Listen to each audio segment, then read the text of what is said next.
What's going on, guys? So in this video we're going to be trying to answer the question, can Saiyans breathe in space? And honestly, it's not as easy of a question to answer as it sounds, but we'll get to that in a minute. First of all, welcome to my channel, and thanks for taking the time to watch one of my videos. I appreciate it. I really want to see this channel grow, and that's something that I cannot do by myself, so I need your support, I need your help.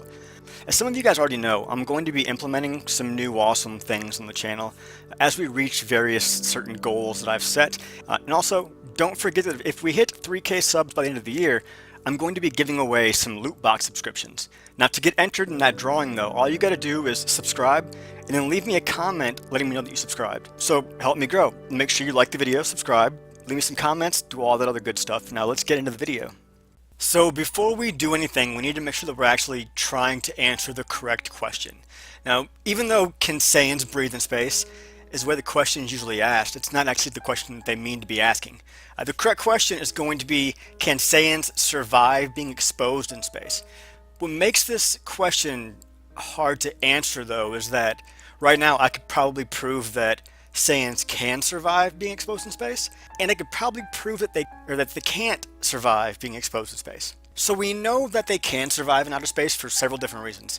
At first, in the early Dragon Ball series, we had Goku. He used his power pole to carry Monster Rabbit to the moon. That's in space, obviously. When Vegeta and Nappa were on their way to Earth, they stopped and opened up the door to their ship and blew the planet up while they were in space. There was the scene with the Saiyans confronting Frieza in space. And then there's Goku's fight with Beerus, which partially took place in space. So that answers the question. I mean, we know for a fact that they can survive in space because we've seen them survive in space. Now, we know they cannot survive in space for several reasons as well. When Goku was on his way to Namek, he had to go outside of the ship for a minute to do some repairs, whatever he was doing. And he had to wear a spacesuit to do that. Now on Namek, when Frieza realized that he might not be able to beat Goku, his plan was to just destroy Namek, because his race can survive space, while Saiyans can't. That also happened though on Earth. Whenever Frieza was getting beat by Vegeta, he blew the planet up, and Whis himself pointed out the fact that Frieza's probably still alive because he can survive space, and implied that Vegeta cannot. So we know that they cannot survive in space because they've told us that they cannot. Now right there though is where we could stop and be like, alright, this is a plot hole, no way to explain it. But that is not good enough for me. That doesn't work. There's got to be more to it. There's got to be a logical way to explain this. So let's look at it from all different angles. So with space being a vacuum, there's no air pressure, and the lack of air pressure can cause a lot of problems when a person's exposed in space. The lack of pressure, it causes all the liquids in a body to expand to the point that they become gases again. And as a result, a body can swell up to almost double its original size. That expansion also affects the veins and the arteries, the blood vessels, and at a certain point though, they expand so much that the heart can no longer pump hard enough to create enough blood pressure to move the blood through those veins. Now, on top of that though, there's something called suffocation by hypoxia, which is when you suffocate, but it has nothing to do with breathing. The lack of pressure causes the oxygen that's in the blood to separate from the blood. So even if the swelling did not happen, and even if the heart could produce enough blood pressure to pump the blood would contain no oxygen, so they would still die. And then another major issue is that the boiling temperature of a liquid depends on the air pressure. Less pressure means lower boiling point. And since there's no pressure in space, the temperature at which a person's blood would boil is decreased dramatically. So being exposed in space would cause your blood to begin to boil, while all the other horrible things are happening to you at the exact same time. Now, everything that I've just mentioned, I don't really see any of that stuff being a problem for a Saiyan. Their durability is next level. They can get hit so hard that they can go flying and smash through mountains, and they can emerge with barely a scratch on them. They can also take blows that are strong enough to destroy planets. And because of that, I don't think that it's likely that the internal pressure generated or exerted by the fluids in the body that we're trying to expand would be great enough to actually have any negative effects on the body itself. They probably wouldn't even realize it was happening. Another major issue though is the radiation in space. Now this is actually one of NASA's biggest concerns when talking about deep space travel. The Earth protects us from the solar winds, from the cosmic rays and the radiation and all that stuff that's in space, which is essentially just like an invisible electromagnetic force field that surrounds the Earth.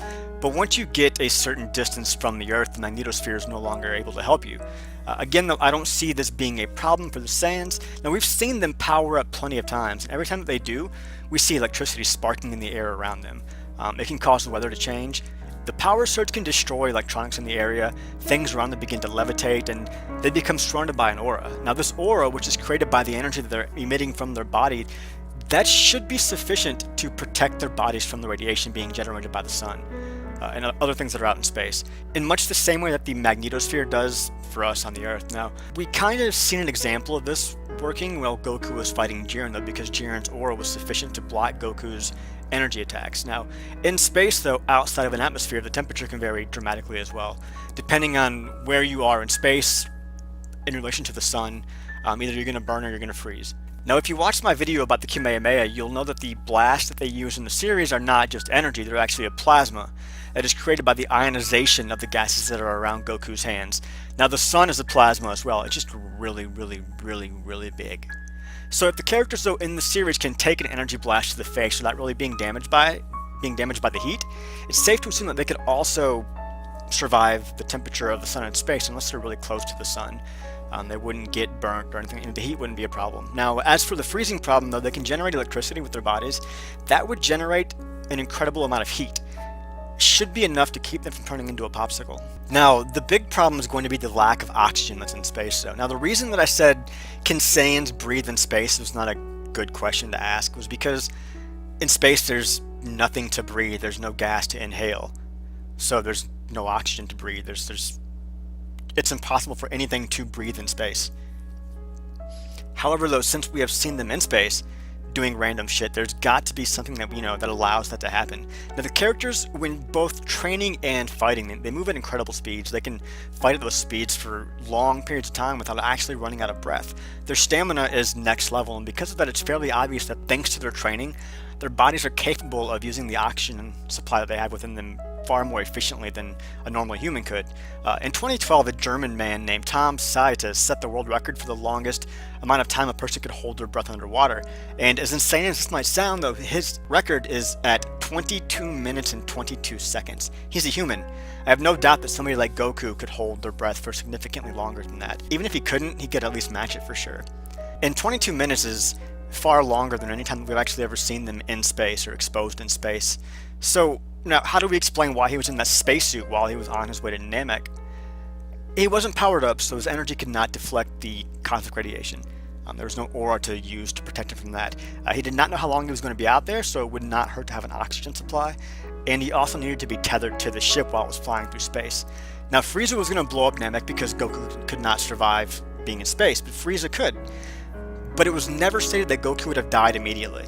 Frieza is probably capable of surviving in space indefinitely, and Goku's not so much. So the answer to the question, can Saiyans survive being exposed in space? There are many factors in play. They can survive in space for a limited amount of time, but eventually it would kill them. It all just depends on the situation.